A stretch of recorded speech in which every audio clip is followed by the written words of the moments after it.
नाज़रीन, 28 फरवरी को जब अमेरिका और इजराइल ने ईरान पर हमला किया तो अमेरिकी और इजरायली क़यादत का ख्याल था कि वो ईरानी क़यादत को शहीद करके इस जंग में बरतरी हासिल कर लेंगे, लेकिन 5 माह से ज्यादा अरसा गुजरने के बाद जंग अब भी जारी है। बल्कि हकीकत यह है कि ईरान ज्यादा मजबूत होकर उभरा है। इस दौरान जंगबंदी भी हुई, इस्लामाबाद और स्विट्जरलैंड में मुज़ाकरात के अदवार भी हुए, लेकिन एतमाद की कमी के बायस हर पेशरफ्त अधूरी ही रही। यूं मैदान जंग से ज्यादा इस वक्त भी दुनिया की नजरें आबनाए हरमुज पे है, जिसे ईरान ने इस पूरी जंग में अपने सबसे मुअस्सर स्ट्रेटेजिक हथियार के तौर पर इस्तेमाल किया।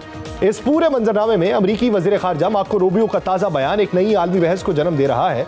उन्होंने फॉक्स न्यूज को इंटरव्यू देते हुए यह इंदिया दिया कि दुनिया अब आबना हरमुज पे इन्हिसार कम करने के हवाले से संजीदगी से गौर कर रही है। यूं उन्होंने एक अहम जोग्राफियाई और मुआशी रीअलाइनमेंट की बात की, जिसका मकसद तेल और गैस की तरसील के मुतबादिल रास्ते इख्तियार करना है। लेकिन यह तसव्वुर सादा होते हुए भी गैर मामूली तौर पर पेचीदा है, क्योंकि आबना हरमुज सिर्फ एक समुद्री गुजरगाह नहीं बल्कि आलमी मईशत की शारक भी है, जिसका मुतबादिल रास्ता तलाश करना किसी भी मुल्क या इत्तेहाद के बस की बात नहीं। माहिरीन ये कहते हैं कि मार्को रूबियो का बयान फौरी हल पेश नहीं करता, बल्कि एक तवीलुल मुद्दती स्ट्रेटेजिक विजन है, क्योंकि दुनिया अगर वाकई हरमुज पे इन्हिसार कम कर दे तो उसके लिए दहाइयों पर मुहित मंसूबाबंदी और खरबों डॉलर की सरमायाकारी दरकार होगी। ये सूरत हाल गैस के शोबे में और ज्यादा पेचीदा है, क्योंकि एलएनजी की पूरी सप्लाई चेन का जो इन्हिसार है वो इसी रास्ते के ऊपर है। ये रास्ता अगर किसी भी वजह से बंद हो तो उसके असरात फौरी और शदीद होते हैं। यूरोप और एशिया में गैस के हुसूल के लिए मुसाबकत के नए दौर का आगाज होगा, जिससे कीमतों में गैर मामूली इजाफा हो जाएगा, आलमी महंगाई बढ़ेगी, मरकजी बैंक्स के लिए पॉलिसी बनाना एक बड़ा चैलेंज बन जाएगा। गोया एक तंग समुद्री रास्ते की बंदिश पूरी दुनिया की मईशत को हिला देगी। इस चैलेंज से निपटने के लिए माजी में खलीजी ममालिक ने जमीनी पाइपलाइंस के जरिए मुतबादिल रास्ते इख्तियार करने की कोशिश की। सऊदी अरब की ईस्ट वेस्ट पाइपलाइन इसी हिकमत अमली का हिस्सा थी। ये पाइपलाइन खलीज के साहिल से तेल को बहेरा अहमर की बंदरगाह तक पहुंचाती है। हालिया जंगी हमलों के बाद मुरम्मत मुकम्मल होने पर यह पाइपलाइन दोबारा रोजाना तकरीबन 70 लाख बैरल तेल मुंतकिल करने के काबिल हो चुकी है। इसी तरह यूएई की Abu Dhabi crude oil pipeline रोजाना 18 लाख बैरल तेल जो है वो फुजेरा तक ले जाती है, जो हरमुज से बाहर वाक़ है। लेकिन मसला यह है कि इन तमाम मुतबादिल रास्तों की मजमूई सलाहियत भी हरमुज का मुतबादिल नहीं है। इंदाजों के मुताबिक ये पाइपलाइंस मजमूई तौर पर सिर्फ 9 मिलियन बैरल यौमिया की गुंजाइश रखती है, जो हरमुज से गुजरने वाले 20 मिलियन बैरल यौमिया के मुकाबले में बहुत कम है। इसका मतलब यह है कि अगर हरमुज बंद हो गए तो दुनिया के पास फौरी तौर पर कोई मुतबादिल नहीं है। ये पहलू गौर तलब है कि ये मुतबादिल रास्ते खुद नए खतरात को जन्म देते हैं। मिसाल के तौर पर सऊदी अरब की पाइपलाइन के जरिए तेल को बहेरा अहमर तक मुंतकिल करने के बाद एशियाई मंडियों तक पहुंचने के लिए जहाजों को बाबुल मंदब से गुजरना पड़ता है, जहां यमन में हूती बागियों की मौजूदगी एक मुस्तकिल खतरा है। यानी हरमुज को बाईपास करने से भी जोग्राफियाई खतरात कम नहीं हुए।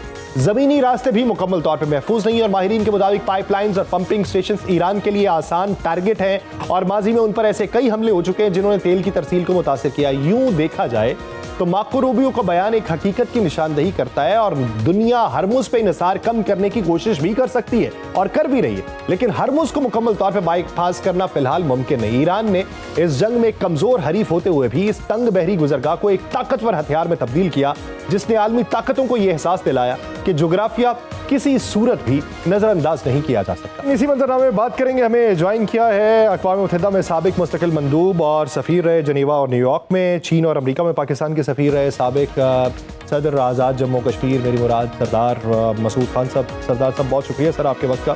सर, इस वक्त अगर सूरत हाल देखी जाए तो अमेरिका और इजराइल की जो इब्तदाई हिकमत अमली थी ईरानी रजीम के चेंज करने के हवाले से, वो आके अब आबनाए हरमुज पे रुकी हुई है। आबनाए हरमुज को खुलवाना है या उसका मुतबादिल ढूंढना है। तो ये जो गोल इब्तदाई तौर पे सेट किए गए थे, वहाँ से लेके अब तक के जो गोल मुतय्यन किए गए हैं या जिसको जो है जिस पे ओवरकम नहीं किया जा रहा, इस पूरे सफ़र को किस नज़र से देखते हैं सर? मैं समझता हूँ कि जब सदर ट्रंप ने हमले का फैसला किया था तो उसमें जो बेसिक इंटेलिजेंस थी वो इसराइल की तरफ से, इसराइल ने यह कहा हुआ था कि चूँकि उन्होंने ईरान में काम किया हुआ है, और ईरान ने यह भी दावा किया था कि उसने इस जंग के आगाज़ से कुछ अर्सा पहले ईरान के अंदर मुजाहरे करवाए थे और उसमें उसके अपने लोग मौजूद थे। ये उन लोगों ने खुलम खुला कहा और सदर ट्रंप को बावर करवाया कि जिस तरीके से आपने वेनेजुएला में एक आसानी से एक सदर को उचक लिया, ये भी कोई ज़्यादा मुश्किल मरहला नहीं होगा। यहाँ जब आप आला तरीन क़यादत का सफाया कर देंगे तो बाकी लोगों को संभालना मुश्किल हो जाएगा। ये भी था उनकी इंटेलिजेंस में, खुद सदर ट्रंप ने भी बाद में हैरत का इजहार किया कि सारी की सारी ईरानी कौम इस निज़ाम के ख़िलाफ़ है और रहबर आला के ख़िलाफ़ है, रहबर आला आयतुल्लाह अली ख़ामेनी। तो कई किस्म के अहदाफ थे उनके शुरू में। मिसाल के तौर पर एक ये रजीम चेंज था, दूसरे ये कि बैलिस्टिक मिसाइल्स की या मिसाइल्स ओवरऑल जो हाइपरसोनिक हों या क्रूज मिसाइल्स हों, बैलिस्टिक, इनकी डिग्रेडेशन। थर्ड ये था कि रीजनल एलाइज को ख़त्म करना। और फिर यह है कि सर फहरिस्त जो है उस वक्त भी था, अब भी है, वो न्यूक्लियर का। ईरान ने कई मरतबा बताया हुआ था कि आप इस किस्म के अगर हमले करेंगे तो हम आपने हरमुज़ बंद कर देंगे। उन्होंने बंद कर दिया, दुनिया को कीमत चुकानी पड़ी और अमेरिका को भी परेशानी लाहक हुई। अगरचे वो जो है कुछ उसके जो भी धचके थे या उसके जो भी जितने भी शॉक्स थे उनको सह गए, ये जो आलमी मईशत के ऊपर आए हैं। फिर उसके बाद उनकी जो आर्सेनल्स ड्विंडल होना शुरू हो गए। वो उनका पेट्रियट मिसाइल्स थे, या माफ़ कीजिएगा, जो पेट्रियट और थैड जो है एंटी मिसाइल डिफेंस है, या उसके अलावा जो उनके अपने दूसरे जो प्लेटफॉर्म्स थे, टोमाहॉक मिसाइल्स, इनकी जो है वो आर्सेनल्स कम होते चले गए और उनको भारी नुकसान हुआ। तो इस वजह से ये है कि जैसा कि आपने ख़ुद कहा है कि वो आपने हरमुज़ को अब रवा दवा करना चाहते हैं और ईरान जो है वो कोई उधर तवज्जो दिए ओमान के साथ मुज़ाकरात कर रहा है और ओमान के साथ कोई इस किस्म का फार्मूला ढूंढ रहा है कि एक ही रास्ता हो, ये रास्ता जो है जिसमें गवर्नेंस मुश्तरका हो ईरान की और ओमान की। तो ये इस वक्त जो है अगर ये मरहला तय हो जाता है तो मेरा ख्याल है कि अगला मरहला ये होगा कि ये लोग मुफाहमती यादाश्त की तरफ दोबारा जाएं और मुज़ाकरात का जो नक्शा था उसे मुकम्मल करने की कोशिश करें, ख़ास तौर से जो न्यूक्लियर फाइल के हवाले से। अच्छा सरदार साहब, अभी मार्को रूबियो का एक बयान बड़ा ज़ेर बहस है कि ऑल्टरनेटिव रूट ढूंढा जाएगा आबनाए हरमुज़ का।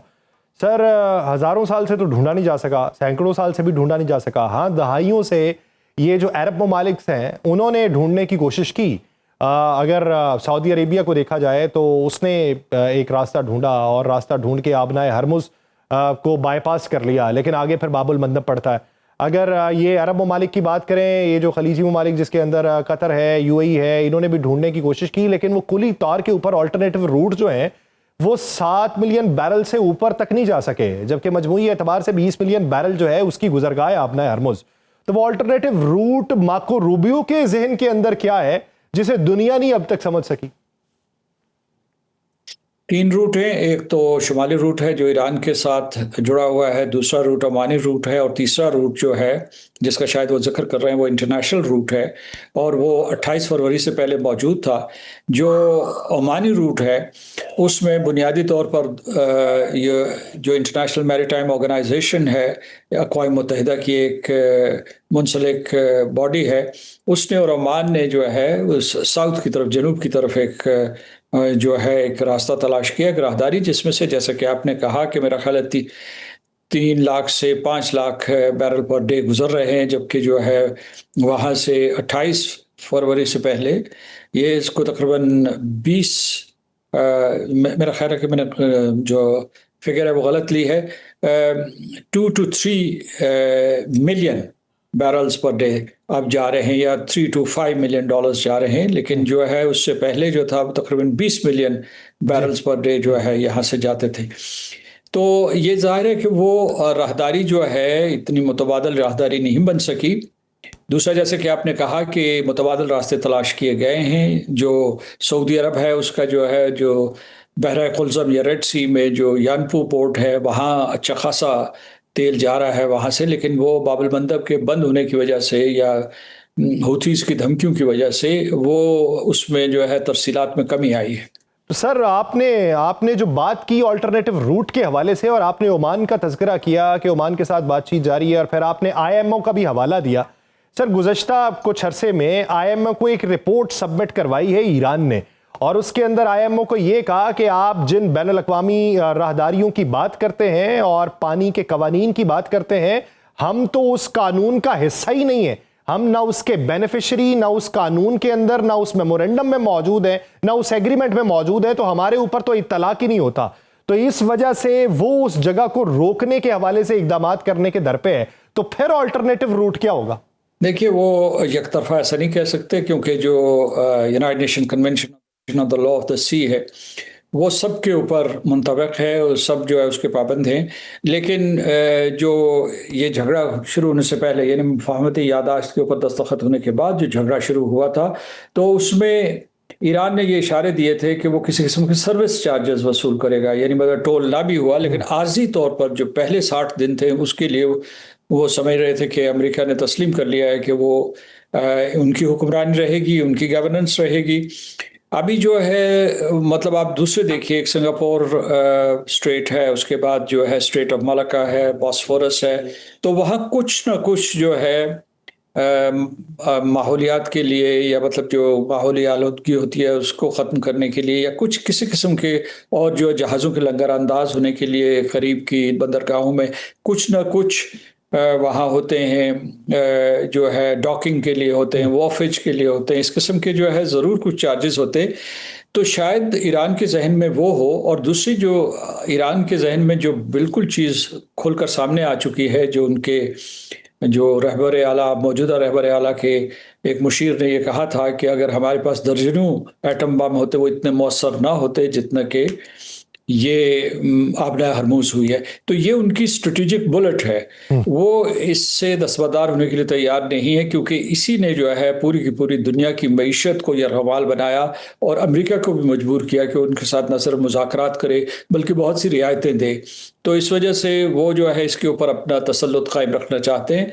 आप देखिए कि उन्हीं की तरफ से तजवीज़ आई थी कि वो और अबान और दूसरी साहिली रियासतें मिलकर कोई ऐसा फार्मूला ढूंढे जो सबके लिए काबिल कबूल हो। लेकिन वो ये कह रहे हैं कि जो extra territorial, extra regional powers हैं, उनका इस सिलसिले में कोई रोल नहीं होना चाहिए। उनका इशारा अमेरिका की तरफ या यूनाइटेड किंगडम की तरफ या दूसरे यूरोपीय ममालिक हैं बशमूल फ्रांस। अच्छा सर, मेरा एक आखिरी सवाल है। आपको मालूम होगा कि जब इब्तदाई तौर पे आबना हरमुज बंद हुई थी इस जंग के आगाज़ पे, तो उस वक्त कराची पोर्ट हमारा जो था, बिन कासिम पोर्ट जो था या गवादर पोर्ट जो था, इसकी अहमियत बड़ी थी। हम ट्रांजिट रूट के तौर पे इस्तेमाल हो रहे थे।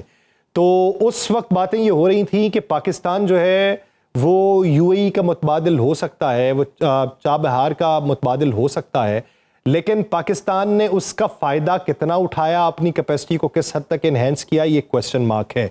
तो आप क्या समझते हैं कि ट्रांजिट रूट के हवाले से पाकिस्तान को एक पुरकशिश ऑप्शन के तौर पे क्या करना चाहिए था? देखिए, पाकिस्तान ने फ़ायदा नहीं उठाया, पाकिस्तान ने फ़ायदा पहुंचाया। यानी उस वक्त जो है कोई 3000 के करीब जहाज़ हमारे साहिल के ऊपर लंगर अंदाज हो गए थे और तरसीलात सारी की सारी ईरान के लिए थी। तो पाकिस्तान ने लैंड रूट इस्तेमाल करते हुए चमन और तफ्तान के ज़रिए वो सारी की सारी चीज़ें ईरान को पहुंचा दी थी।